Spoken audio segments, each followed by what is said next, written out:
हाय friends, मैं हूं Manav. Welcome to Movie Shoovy. क्या हाल चाल है? आई होप कि आपने टाइगर 3 का जो एनालिसिस मैंने आपको बताया था कि कितना ये कलेक्शन कर सकती है लाइफ टाइम, वो आपने अच्छे से सुना होगा। बहुत अच्छी बात है।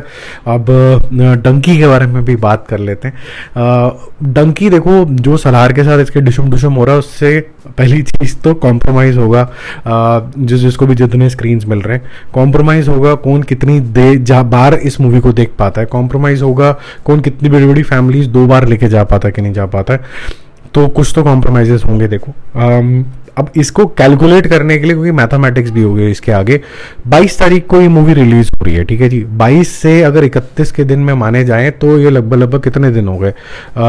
9, 10, 11 दिन ये हो गए।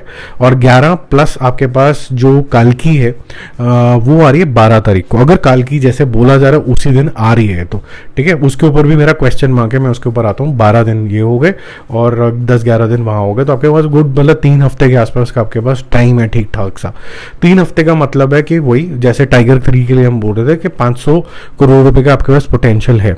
और 500 करोड़ भी मैं इसलिए बोल रहा हूँ क्योंकि आपका डिशुम डिशुम वाला सिचुएशन है इस टाइम के ऊपर, इसलिए 500 नहीं तो ज़्यादा होते।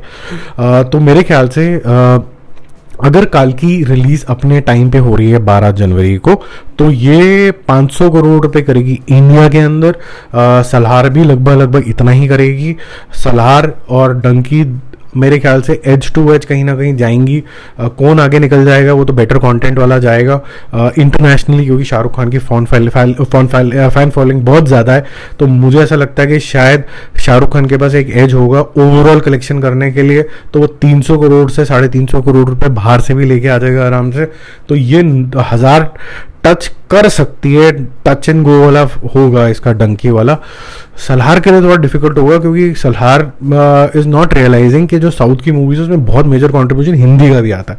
अगर हिंदी वालों ने थोड़ा सपोर्ट कम किया तो इसकी रेवेन्यूज बहुत ज़्यादा इंपैक्ट होंगी। तो मेरी bet at the moment is 600 to 700 crore, and for Dunki let's say anything between 900 to 1000 crore, ये मेरी बेट है। तो अगर ये 1000 हो जाता तो शाहरुख खान के फैन तो बिल्कुल कपड़े उतार के बाहर नाचेंगे, क्योंकि जो 3 बारी अगर हजार करोड़ कर लेता है तो मतलब ये प्रणाम ही कर लो उसको, इसका रिकॉर्ड तो टूट ही नहीं सकता। अब इसमें एक कैच है, जैसे मैंने बोला कि अगर 12 तारीख को कल की रिलीज होती है, मान लीजिए कि आप अगर प्रभास हैं और प्रभास की मूवी सिर्फ 21 दिन में दूसरी मूवी तो आएगी नहीं, ठीक है, तो कल की 100% डिलेड है, ये आप लिख के ले लो। तो इसका मतलब ये है कि डंकी के पास और टाइम आ जाता है।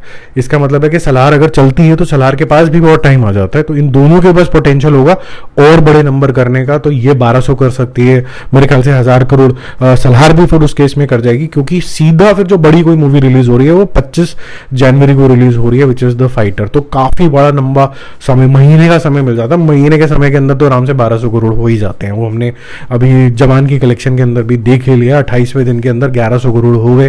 तो 1100 नहीं होंगे तो 1000 करोड़ हो जाएंगे, 100 करोड़ रुपए कम हो जाएंगे, क्योंकि थोड़ा कंटेंट हैवी है, मार धाड़ कम है, तो थोड़ा ऑडियंस हल्का सा रिस्ट्रिक्ट हो जाता है उसके इसके अंदर। बट फॉरेन मार्केट बहुत सा सपोर्ट करती है शाहरुख खान को, तो आने चाहिए नंबर्स, ठीक है। आपका क्या विचार है इसके बारे में, कैलकुलेशन के बारे में, उसके बारे में कॉमेंट करके जरूर बताना। मिलते हैं जल्दी, बाय बाय।